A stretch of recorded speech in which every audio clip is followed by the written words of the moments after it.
As principais lideranças políticas da Rede Sustentabilidade, o novo partido em fase de organização, compõem um amplo espectro político. O deputado Alfredo Sirquis foi eleito pelo PV, o deputado Domingos Dutra pelo PT e o deputado Walter Feldman é do PSDB. Outro nome de peso no novo partido é o da ex-senadora Luísa Helena, que vem do PSOL. E o partido ainda conta com uma das herdeiras do Banco Itaú, Maria Alice Setúbal. Mas para o deputado Alfredo Sirquis, que está aqui com a gente, as opiniões comuns são mais fortes do que as divergências. Nosso programa é uma produção conjunta da Rádio Câmara e da TV Câmara. Deputado, como conciliar tantas origens diferentes numa única sigla partidária? Bom, existe um fio de continuidade, né, que produz esse partido, que é basicamente a campanha de 2010. Os 19 milhões de votos, ou 19% do eleitorado brasileiro que votou na ex-senadora e ex-ministra do Meio Ambiente, Marina Silva. Aquela campanha teve um determinado conteúdo. Nós levantamos todas as questões de sustentabilidade e questões extremamente importantes da política brasileira. E houve uma identificação de uma boa parte do eleitorado com as nossas propostas, e me parece que esse partido ele se situa na continuidade daquela campanha, que mobilizou tipos de eleitores diferentes.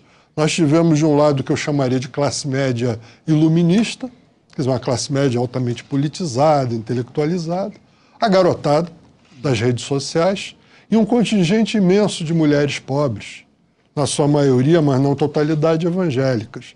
Então aquilo foi um movimento plural, que buscou uma terceira via naquele momento entre a Dilma e o candidato José Serra, ficou fora do segundo turno. Infelizmente, o meu partido, o partido que eu fundei, o Partido Verde, não soube, no pós-eleições, aproveitar esse contingente, trabalhar essa questão, e agora se retoma essa mobilização através da criação desse novo partido, a Rede. Deputado Sirquis, apesar do partido se chamar Rede Sustentabilidade, as preocupações do partido são muito maiores do que a questão ambiental? Não, com certeza. Aliás, eu não era dos que propugnavam esse nome. Eu tinha sugerido Rede Verde, ou Verdes e Cidadania, ou até Eco, porque rede me parece que cai numa certa confusão semântica, porque, na verdade, nós precisamos de um partido, porque para participar de processos eleitorais no Brasil se fazem necessários os partidos, mas precisamos também de uma rede no sentido próprio, no lato sensu da palavra, que é a possibilidade da gente ter alguma forma de aglutinação e de contato de pessoas do bem que estão dispersas em diferentes partidos políticos e que pensam muito parecido com a gente. E que, pelas circunstâncias do sistema eleitoral brasileiro, eventualmente não podem estar juntas no único partido. Então, é necessário o partido. Se Marina for candidata à presidência da República, será necessário, possivelmente, uma frente de partidos apoiando a candidatura dela, e, em qualquer circunstância, é necessário uma rede onde possam haver pessoas diferentes, de diferentes partidos, e até apoiando diferentes candidaturas presidenciais. Tudo isso é necessário para a gente começar a transformar a política brasileira, que é muito difícil no sistema eleitoral que nós hoje temos e que, por sua vez, é muito difícil de ser transformado, haja visto as dificuldades que temos tido aqui na Câmara.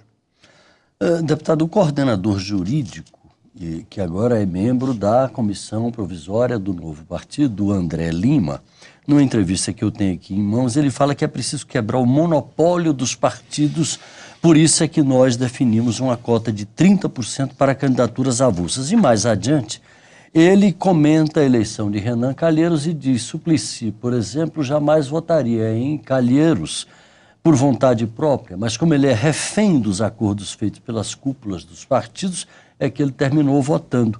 É preciso haver um controle social dos mandatos. O que é que seria esse controle social dos mandatos? Eu não sei. Isso aí, na verdade, é uma opinião do André Lima, não é uma linha oficial do partido. Nós estamos no início de um processo de discussão. Na minha opinião, nós temos que mudar o sistema eleitoral brasileiro.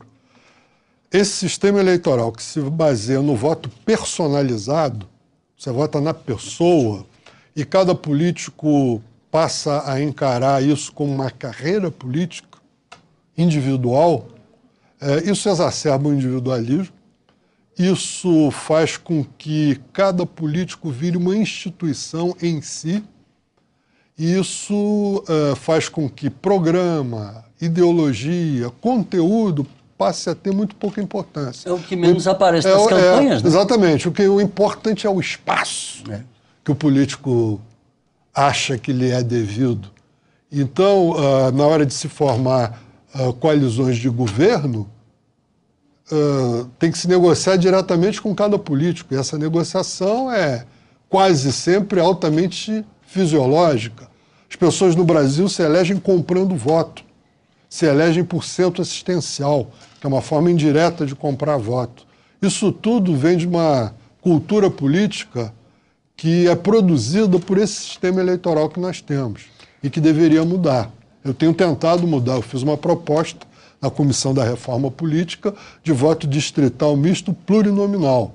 Metade eleito por uma lista partidária pré-determinada, a metade eleita por um voto distrital, mas em grandes distritos, elegendo, por hipótese, 4 deputados federais e 5 ou 6 estaduais em cada um desses distritos, e com financiamento público das campanhas, que não é possível no atual sistema.